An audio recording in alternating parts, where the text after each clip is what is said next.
Hello everyone and welcome back again with a brand new video. In today's tutorial guys, I will be showing you how to fix redirect not working in Webflow.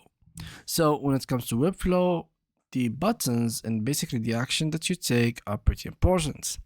So for example, I click on this image, I want the user to be redirected to a certain page. Now let's say for example, instead of the submit button here, we have a buy now button and the user wants to buy an article from you from here, but unfortunately they can't be redirected to that page. So that could lose you a customer or a client. So let's try to fix that. First of all, check your button settings. So I'm gonna go ahead and click on my button and I'm gonna click on settings, element settings, and I'm going to click on show all settings. From here, as you will be seeing, you'll find a redirect.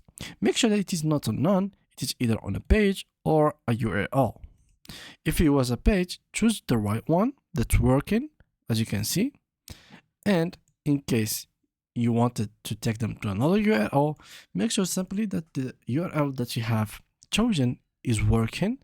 It's not an unfunctionable URL. It is something that's supported by Webflow, and it is not simply an Apex. What I mean by Apex, for example, here, I'm going to write down google.com. This is an Apex link.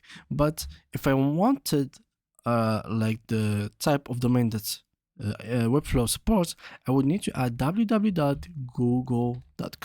So make sure always to start with www and specifically add the HTTPS.